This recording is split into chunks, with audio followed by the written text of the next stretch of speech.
I'm curious to your view of practices. I've always been a really bad meditator, and I've been attracted to Advaita because they seem to say you don't have to do it, but this... This weekend, this morning, I went to this workshop. They had this advanced meditation you could do. So I'm curious your view. The only practice I do is tennis. And regarding Advaita, what is very... We have to make a distinction between two forms of practice. There is a form of practice which is boring, which is repetitive, which makes the mind and the body dull. And I wouldn't recommend any kind of practice like that. If it's boring, get the hell out of there. But there is something that we cannot call it practice. There is some form of investigation that originates from an eagerness to understand, an eagerness also to conduct experiments, you see? And that is very effective in liberating us from our belief systems and feeling systems that are leftovers of ignorance. By ignorance, I mean the belief that we are a separate and individual consciousness. The belief that that which is hearing these words right now is dependent on the body or on a separate mind for its very existence. And that's the cause, the root cause of all problems. That's the root cause. We can see that everywhere.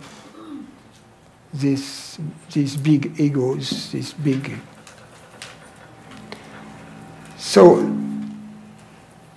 that type of practice is investigative, experiential type, that comes from a true desire to know. Is not boring, you know. There is this, it has a flavor to it. It carries with itself a quality of joy, of happiness, joy of discoveries, joy of... And this practice, or investigation, doesn't, because it's so effective, it doesn't need to last for too long. You see, you are invited by a question, or you're invited by the desire to conduct an experiment. You do it. You follow your thoughts about the question. And at some point you say, yes, that's it. And that leaves you in a moment of meditation, meaning you are just open, without problems, without a sense of lack. You are just being yourself in this moment. In this moment, you are not being something other than yourself. 1 second of meditation like that is worth lifetimes of boring practice.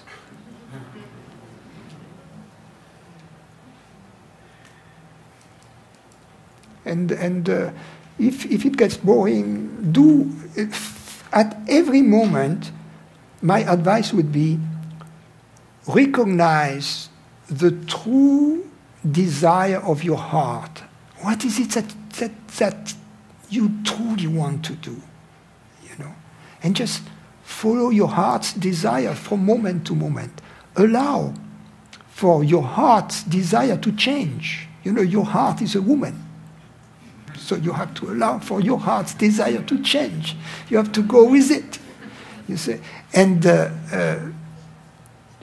don't follow the object of your desire. Follow just your desire. Follow the happiness in your desire. Let go of the object.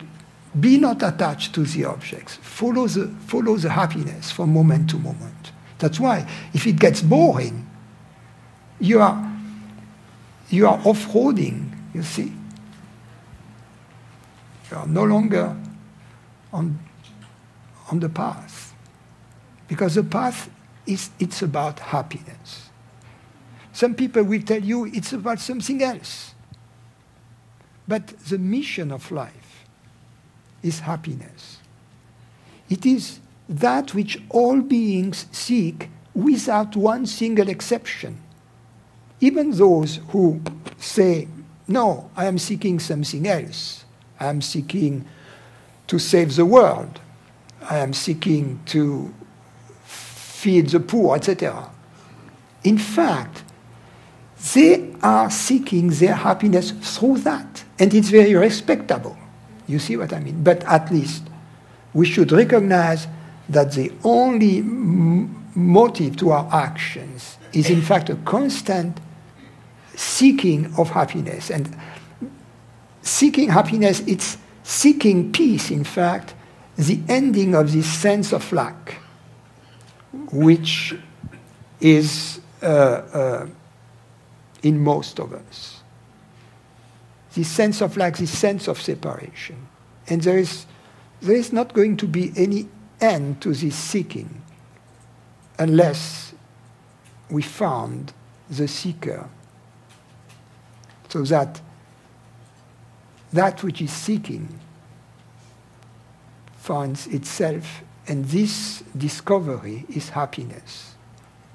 The experience of consciousness loving itself, knowing itself, discovering itself, enjoying itself, is nothing else than the experience of happiness.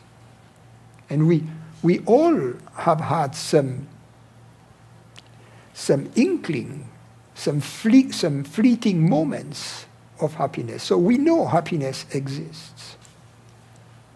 We know there is such a thing. And we know that it's this life, the mission of this life, to discover this place that we seek, that we all seek or have sought.